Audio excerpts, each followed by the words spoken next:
కేకే మీడియాతో మాట్లాడుతున్నారు. ఇప్పుడు వరకు లైవ్ చూస్తే వేరాంశాన్ని చూద్దాం. వరంగల్ బీఆర్ఎస్ ఎంపీ అభ్యర్థిగా తాటికొండ రాజయ్య పోటీ చేస్తారని తెలుస్తోంది. కడియం కావ్య కాంగ్రెస్ లో చేరేందుకు సిద్ధం కావడంతో రాజయ్య పేరు తెరపైకి వచ్చింది.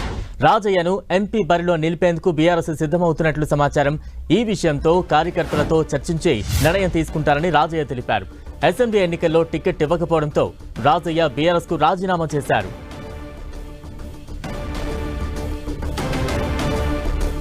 వరంగల్ బీఆర్ఎస్ ఎంపీ అభ్యర్థిగా తాటికొండ రాజయ్య పోటీ చేస్తారని తెలుస్తోంది. కడియం కావ్య కాంగ్రెస్ లో చేరేందుకు సిద్ధం కావడంతో రాజయ్య పేరు తెర మీదకు వచ్చింది. రాజయ్యను ఎంపీ బరిలో నిలిపేందుకు బీఆర్ఎస్ సిద్ధమవుతున్నట్టు సమాచారం. ఈ విషయంలో కార్యకర్తలతో చర్చించి నిర్ణయం తీసుకుంటారని రాజయ్య తెలిపారు.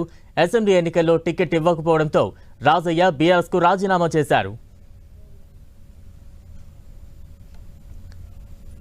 తాజా అప్డేట్స్ అందించేందుకు మా ప్రతినిధి శ్రీకాంత్ సిద్ధంగా ఉన్నారు. శ్రీకాంత్, వరంగల్ జిల్లాలో చోటు చేసుకుంటున్న రాజకీయ పరిణామాలతో మరోసారి ఎంపీ అభ్యర్థిగా బీఆర్ఎస్ ఎంపీ అభ్యర్థిగా స్టేషన్ గన్పూర్ మాజీ ఎమ్మెల్యే తాటికొండ రాజయ్య పేరు తెరపైకి వచ్చింది. కడియం కావ్య అనూహ్యంగా పోటీ నుంచి తప్పుకుంటున్నట్లు ప్రకటన చేయడం, కాంగ్రెస్ పార్టీలో చేరేందుకు రంగం సిద్ధం చేసుకుంటుండడంతో బీఆర్ఎస్ పార్టీ నేతలు కడియం రాజయ్యతో సంప్రదింపులు జరుపుతున్నట్టు తెలుస్తుంది. కడియం రాజయ్య కూడా కడియం పోవడంతో స్టేషన్ గన్పూర్ ఎమ్మెల్యే తాటికొండ రాజయ్య కార్యకర్తలతో సమావేశమై భవిష్యత్ కార్యాచరణపై నిర్ణయం తీసుకునేందుకు రెడీ అవుతున్నట్టు మనకు స్పష్టమైన సమాచారం అవుతుంది. రాజయ్య ఈ రోజు కానీ రేపు కానీ హన్మకొండలో తన కార్యకర్తలతో నియోజకవర్గ స్థాయి కార్యకర్తలతో సమావేశం కానున్నారు. ఆ తర్వాత రాజకీయంగా ఎలాంటి నిర్ణయాలు తీసుకోవాలన్న దానిపై ఒక అభిప్రాయానికి రానున్నారు. కడియం పార్టీ నుంచి వెళ్ళిపోయిన తర్వాత రాజయ్యను పోటీ చేయాలని బీఆర్ఎస్ సంప్రదింపులు మొదలుపెట్టడంతో రాజయ్య కూడా దానికి సానుకూలంగానే ఉన్నట్టు తెలుస్తుంది.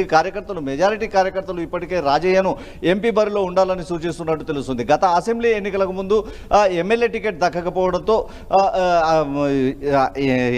దక్కకపోవడంతో అసెంబ్లీ ఎన్నికల్లో బీఆర్ఎస్ పార్టీ వైపే పనిచేసినప్పటికీ అసెంబ్లీ ఎన్నికల అనంతరం ఇటీవల కొన్ని రోజుల క్రితం రాజయ్య బీఆర్ఎస్ పార్టీకి రాజీనామా చేస్తూ నిర్ణయం తీసుకున్నారు. అయితే బీఆర్ఎస్ పార్టీకి రాజీనామా చేసినప్పటికీ కాంగ్రెస్ పార్టీలో కానీ ఇతర ఏ పార్టీలో కానీ చేరకపోవడంతో మరోసారి బీఆర్ఎస్ పార్టీలో చేర్చుకునేందుకు బీఆర్ఎస్ నేతలు, జిల్లాకు చెందిన నేతలు ఇప్పటికే సంప్రదింపులు మొదలుపెట్టినట్టు తెలుస్తుంది. ఈ రోజు కానీ వీలైతే రేపు కానీ పార్టీ అధినేత కేసీఆర్తో రాజయ్య భేటీ అయ్యే అవకాశం ఉంటుంది. కార్యకర్తలతో సమావేశం అనంతరం కార్యకర్తల అభిప్రాయాలకు అనుగుణంగా ఈ భేటీలో నిర్ణయం తీసుకున్న తర్వాత కేసీఆర్ని కలిసి ఎంపీగా పోటీ చేసేందుకు తన అభిప్రాయాన్ని స్పష్టం చేయనున్నట్టు తెలుస్తుంది. దాదాపు రాజయ్య కూడా పోటీ చేసేందుకు పూర్తి ఆసక్తిగా ఉన్నట్టు మనకు అందుతున్న సమాచారాన్ని బట్టి తెలుస్తుంది. కడియం శ్రీహరికి ధీటైన ప్రత్యర్థి అయితే రాజయ్యనే ఉంటారు. కడియం కావ్యను కడియం శ్రీహరిని ఎదుర్కోవాలంటే రాజయ్యనే మంచి ఆప్షన్ అన్న ఒక చర్చ బీఆర్ఎస్ పార్టీ నేతల్లో కూడా వినిపిస్తుంది. బలరాం, శ్రీకాంత్, మరోవైపు ఎర్రొల్ల శ్రీనివాస్ పేరు తెర మీదకు వస్తున్నట్టు తెలుస్తోంది. దీనికి సంబంధించిన అప్డేట్స్ ఉన్నాయా? అంటే సీనియర్ నేతగా కడియం శ్రీహరిని ఎదుర్కోవాలంటే బలమైన నేతను రంగంలోకి దించాలని బీఆర్ఎస్ భావిస్తుంది. దీనికి తోడు పార్టీలో మరికొంతమంది నేతలు కూడా వరంగల్ ఎంపీ టికెట్పై పోటీ చేసేందుకు ఆసక్తి చూపిస్తున్నారు. అయితే కడియం శ్రీహరిని గట్టిగా ఎదుర్కోవాలి, కడియం శ్రీహరిపై విజయం సాధించాలి అని అంటే సీనియర్ నేత అయిన తాటికొండ రాజయ్యనే బలమైన అభ్యర్థిగా పార్టీ భావిస్తున్నట్టు కూడా తెలుస్తోంది. రాజయ్యని దింపితే అంటే స్టేషన్ గన్పూర్ నియోజకవర్గంలో ఎమ్మెల్యేగా ఉన్న సమయంలో కూడా కడియం శ్రీహరికి రాజయ్య వర్గాలకు ఆధిపత్య పోరు నిత్యం జరుగుతూ ఉండేది. ఆధిపత్య పోరులో ఎవరి పై చేయి సాధించేందుకు రాజకీయంగా ఎత్తులు పై ఎత్తులు ఇద్దరు కూడా వేసుకునేవారు. ఇప్పుడు వరంగల్లో కడియం కావ్య కాంగ్రెస్ నుంచి పోటీ చేయాలని ఖరారైతే ఖచ్చితంగా బీఆర్ఎస్ పార్టీ తాటికొండ రాజయ్యనే రంగంలోకి దింపే అవకాశం ఉంటున్నట్టు తెలుస్తుంది. ఎర్రొల్ల శ్రీనివాస్ పేరు తెరపైకి వచ్చినప్పటికీ వరంగల్ స్థానం నుంచి పోటీ చేయించడం ఎంతవరకు సమంజసమన్న దానిపై పార్టీ ఇంకా సానుకూలంగా నిర్ణయం తీసుకునే అవకాశం లేనట్టు తెలుస్తూ ఉంది. స్థానికుడిగా వరంగల్లో రాజయ్యకు పేరుండడం, రాజయ్య గతంలో సుదీర్ఘంగా రాజకీయ అనుభవం కలిగి ఉండడం, ఎమ్మెల్యేగా విజయం సాధించడం, రాష్ట్ర స్థాయిలో డిప్యూటీ ముఖ్యమంత్రిగా ఉప ముఖ్యమంత్రిగా పనిచేయడం లాంటి రాజకీయ అనుభవం కలిసి వస్తుంది. పార్లమెంట్ ఎన్నికల్లో గట్టి పోటీ ఇవ్వచ్చు. ఖచ్చితంగా బీఆర్ఎస్ నేతలు పనిచేస్తే విజయం సాధించవచ్చు అన్న అభిప్రాయంతో పార్టీ కూడా ఉన్నట్టు తెలుస్తుంది. అయితే రాజయ్య రేపు కానీ ఈరోజు సాయంత్రం కానీ కార్యకర్తలతో సమావేశం అనంతరం ఇందుకు సంబంధించి ఒక నిర్ణయాన్ని వెల్లడించే అవకాశం ఉంటుంది. బీఆర్ఎస్ పార్టీ పరంగా సంప్రదింపులు తనతో మొదలయ్యాయని రాజయ్య కూడా చెబుతున్నారు. అయితే ఖచ్చితంగా సంప్రదింపులు మొదలయ్యాయంటే ఖచ్చితంగా రాజయ్య కూడా మరోసారి బీఆర్ఎస్ పార్టీలో చేరేందుకు ఆసక్తిగా ఉన్నట్లు మనకు సమాచారం అవుతుంది. బలరాం, శ్రీకాంత్, అంటే రాజయ్యను బీఆర్ఎస్ అభ్యర్థిగా తెర మీదకు రావడం వెనుక ఎటువంటి ఒక రాజకీయ వ్యూహం ఇక్కడ ఉందని భావించాలి? అంటే కడియం శ్రీహరి పార్టీ మారుతున్నారన్న సమాచారంతోనే బీఆర్ఎస్ ఆ ప్రత్యామ్నాయ నేతలపై ఫోకస్ చేసిందని చెప్పుకోవచ్చు. మరికొంతమంది నేతలు ఎర్రోల శ్రీనివాస్తో పాటు వరంగల్ జిల్లాకు చెందిన మరికొంతమంది నేతలు తమ అభ్యర్థిత్వాన్ని పరిగణలోకి తీసుకోవాలని భావించినప్పటికీ తాటికొండ రాజయ్య కడియం శ్రీహరిని ధీటుగా ఎదుర్కొంటారన్న ఒక అభిప్రాయంతోనే పార్టీ రాజయ్య వైపు ఆసక్తి చూపిస్తున్నట్టు తెలుస్తుంది. అందులో భాగంగానే పార్టీ జిల్లాకు చెందిన నేతలు ఇప్పటికే రాజయ్యతో సంప్రదింపులు కూడా జరుపుతున్నట్టు తెలుస్తుంది.